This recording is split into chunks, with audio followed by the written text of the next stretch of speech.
Welcome back. So yesterday, I shared the best investment tip I ever received and how it transformed my life and how it can transform yours as well. Today, following up on that, I will help you with the age-old conundrum that it takes money to make money, but what if you don't have money?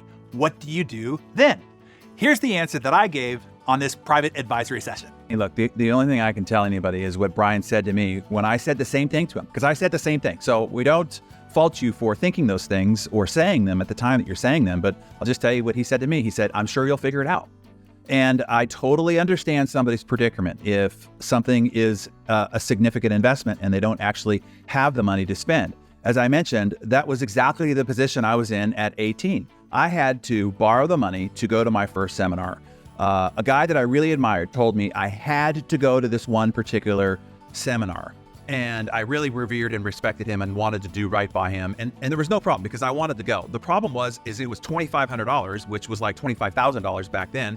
And I didn't have $2,500. And nobody around me had $2,500, including my own father, who I asked to borrow it from, didn't have $2,500 to loan me. So I did something I had never done before. I asked my grandfather to borrow it. Now, you have to understand, my grandfather on my mother's side was a super scary guy. His own kids called him Ogre, and I wish I were kidding. He was a decorated fighter pilot in World War II, which I think screwed him up.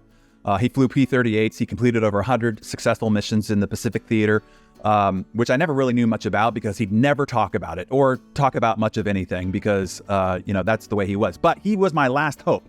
So thankfully, he agreed, but he didn't do it with joy in his heart. I can tell you that for sure. He was incredibly tight with money. He tortured me during the entire trip to and from the bank.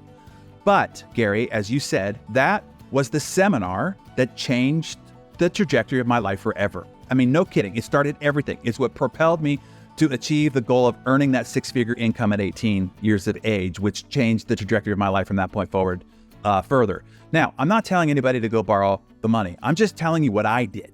And then the life-changing effect that came from having done so. Oh, and by the way, I did pay my grandfather off in full with interest before the first installment was even due. And my grandfather was relieved, I mean, visibly relieved. And I was very grateful that he had helped me make it happen. But here's something else I want everybody also to consider when thinking about this, okay? It's the advice that my mentor, Jim Rohn, gave me about understanding and evaluating potential investments in your personal development. Jim would say, don't evaluate something on what it costs.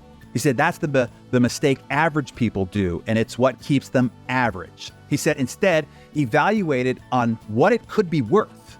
What is it worth to do better with less headache so that you can enjoy your family and friends more? What is it worth to have the time and energy to focus on your health, spend more time out of the office, be a better parent, no longer feel overwhelmed, and still produce substantially more? What is it worth to increase your confidence at work in front of your peers and at home in front of your family? What is it worth to have a sense of renewed purpose, to get your freaking mo back? What is it worth to learn the methods that you need to grow and produce to be a hero to your family and to achieve what matters to you? That is what the seminar or workshop is worth, he would say. The cost is chicken feed, as he would say. What it costs in money is pennies by comparison to the fortune that it's worth. And I'll offer one more piece of advice on this idea of investing in yourself. Don't invest in yourself at your current level, at your current status, or at your current income. You need to invest at the level of your future self. Jim Rohn taught me this too. He said, you can't achieve something that you haven't achieved before until you become someone you haven't been before. And I remember showing him proudly a list of goals that I had for the new year that was coming ahead. And he looked at them briefly and he handed them back to me quickly saying, you can't achieve these. And I thought, wow, not a very encouraging word to hear from your mentor. And he continued by saying, your goals are over your head. You can't achieve what's out of your reach. Those goals are way above you. He said, in order to reach them, you have to stand on top of the books and the courses and the workshops and the seminars and the training programs in order to become big enough to reach the things on the high shelf of life, he said. He said, look, you don't achieve goals. You grow into them. So here's the advice that I pass forward to all of you. Invest in your future self not your current self. Invest at the level of the business that you want to grow into, not at the level of your business now. That is what will build the bridge to that future reality.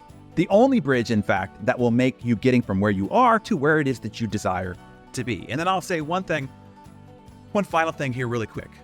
Know that it's okay if you're a little nervous. I felt that way myself all along my journey, but it's worth it. It pays off. I can promise you, as it was promised to me. So there you have it, my friends. You don't achieve goals, you grow into them. As Jim taught me, to reach the things on the high shelf of life, you need to stand on top of the books, the workshops, the business masterclasses, and the training programs. Now, you tell us, what is the future self that you're growing into? Declare that in the comments. Give it life by first speaking it into existence. Then back it up with your investments, investing in growing you to become better every day. Hey there, Allie here with a quick reminder. Now, Darren is doing a live Q&A today for leaders who are responsible for driving revenue and team culture. Now, this is the perfect opportunity to get your questions answered and learn why our October Business Masterclass is the most important ever. So join Darren live today at 10 a.m. Pacific, 1 p.m. Eastern. Just click the link below or at the end of the video. I'll see you there.